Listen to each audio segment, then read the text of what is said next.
morning. It is Thursday, November 22nd, 2018. I'm Avery Mulvihill. And I'm Navjot Kaur. And we will be your hosts for this week on The Connection here on LRSD TV.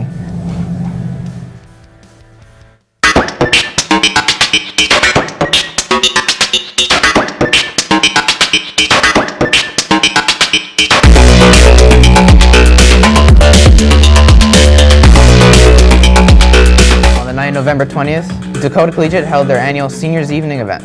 They invited seniors from the community to the school gymnasium where they were provided with food and entertainment. With more on the story, here's our reporter, Halen Agasser. The seniors arrived at the school and were greeted by the athletes of Dakota's football team, while other volunteering students escorted them to their assigned tables once inside the gymnasium. Baked goods were served alongside drinks which they could choose from coffee, tea, or plain water. The dainties were made by Doug Whitley, a senior who regularly attends the event. A raffle also went on during the night and the prizes were handed personally to them by the students. Douglas Whitley and Pat Kaminsky spoke of how much they enjoyed this event. We enjoy the young people and we enjoy cooking all the goodies for them, and it's just fun. It's fun for the seniors group. It gets them out for a night and they enjoy it. Well, the first time I came was my grandson was playing in Mr. Ritchie's band, and I have come those 3 years that he was in here playing, and then I enjoyed it so much that I've come every year afterwards. Seniors were also treated to a preview of Dakota's upcoming musical, as well as hearing the jazz band play some tunes that brought a senior and a student to dance along. Finishing off the night was the guitar and choir ensemble who played and sang festive music, bringing the evening to a cheerful end. Leanne Chouinard says that the event's purpose was to bring the community together. We've held it for the last 20 years to build a sense of community. It's an opportunity for us to showcase our students as well as sports and besides performing arts. And it gives them a sense of belonging around here. It is a wonderful event that brings the students of Dakota Collegiate and the people in the community together. Here at Dakota Collegiate, I'm reporting for The Connection. I'm Halen Agasser. Nelson McIntyre annual theatre production is right around the corner and the rehearsals are in full swing. This year's production is called 12 and is a modern take on Reginald Rose's play 12 Angry Men. The show is completely written by the Students' Writers Guild run by Matt Fabre. Brandy Cook talks about how they took the ideas from 12 Angry Men and adjusted it to be more relatable to the audience and the story as a whole. Script where there's 12 jurors locked in a room. So they decided for today's audience it would be 12 students locked in a classroom during a school lockdown. So what happens is they all start jumping to assumptions, they turn to their phones and their social media, and they end up targeting one student who they believe is the school shooter. Like every year, the show is performed by a full cast of students. There is also other students involved behind the scene as a backstage crew, building sets, costumes, and helping to direct the performance.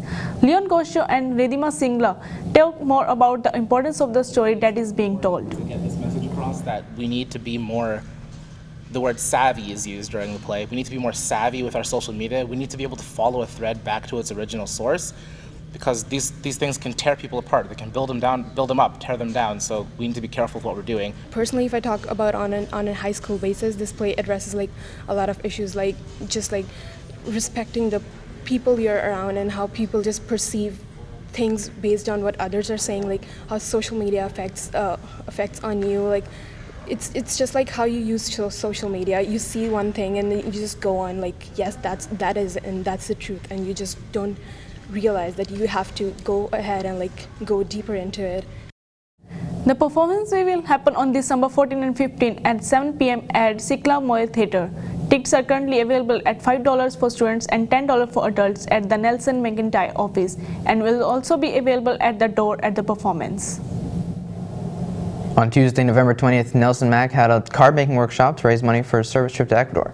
This event took place after school, and the participants got to create holiday cards for their loved ones.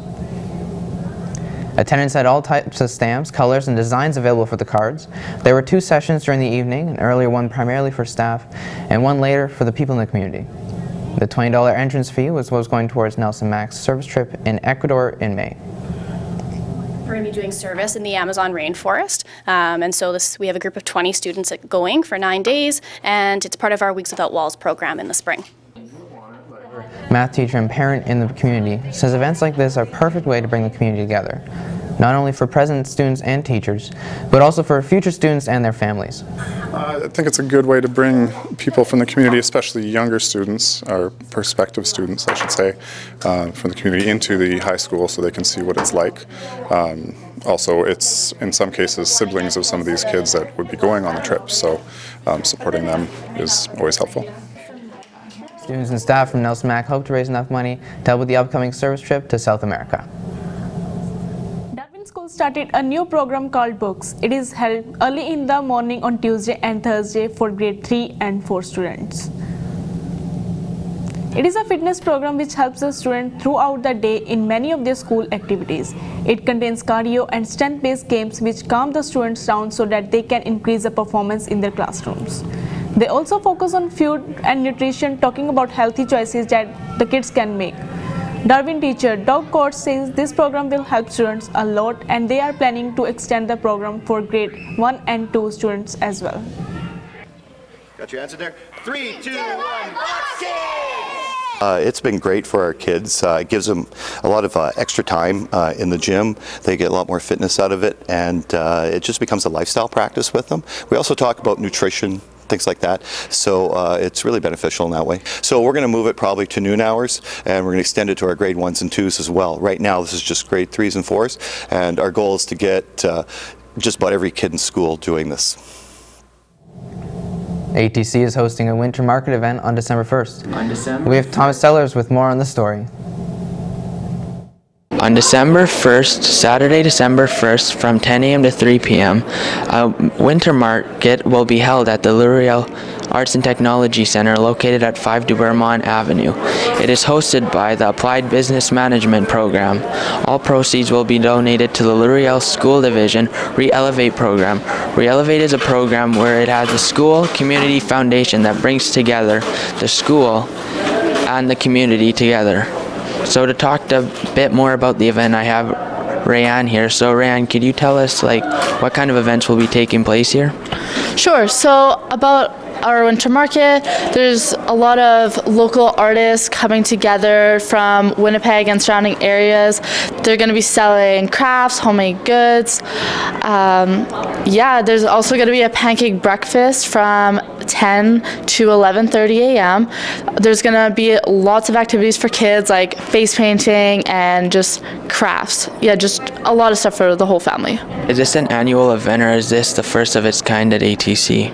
This is the first time ATC hosts this winter market.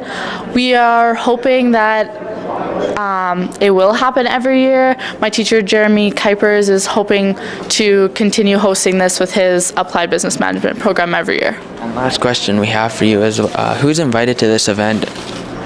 This event is really for anyone. We're hoping to get families here because there's just really a lot of stuff for the whole family. Well, thanks, Rayanne, for joining us to tell us a bit more about the event. So come down on December 1st to check it out.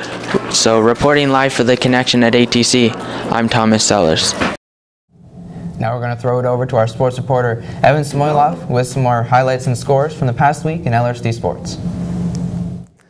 Thanks, guys. The College Belleville boys hockey team was in Tampa earlier this month for a hockey tournament. Graham Forsyth has more on the story.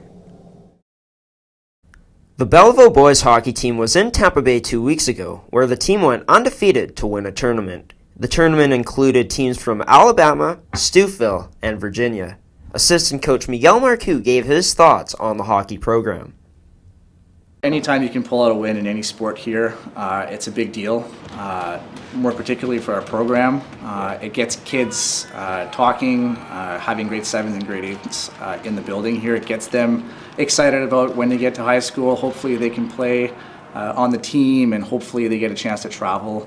It's been one of the biggest things for us, is just having people in the community as well talk about the success of not just the program but the school as a whole. The tournament was definitely a big confidence booster for the club. Alex Thor and captain Evan Rogers also talked about how the tournament was a bonding experience for their team. Well, when any win around the school, you'll hear about it. They've got good fans here.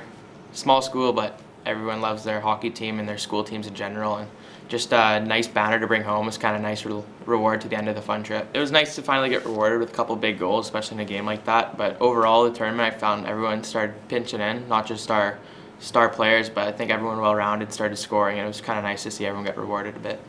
It just brought everyone closer together and helping out for the team chemistry and everything. This year we got rookies are very capable, vets are stepping up a lot, everyone's passing the puck, keeping it all good, and we're looking like a very solid team right now.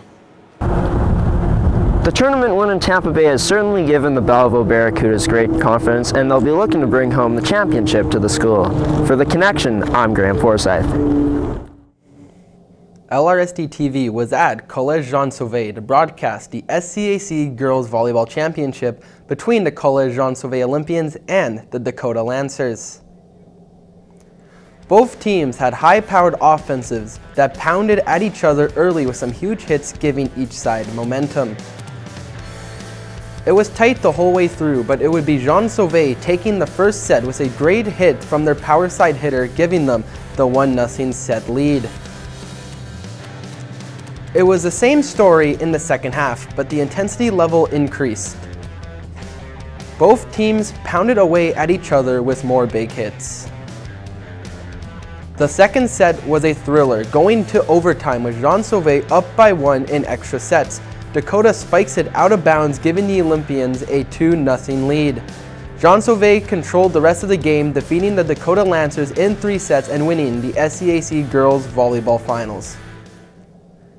That was not the only game that night. The varsity boys played in their championship game at Collège Jean Sauvé as well.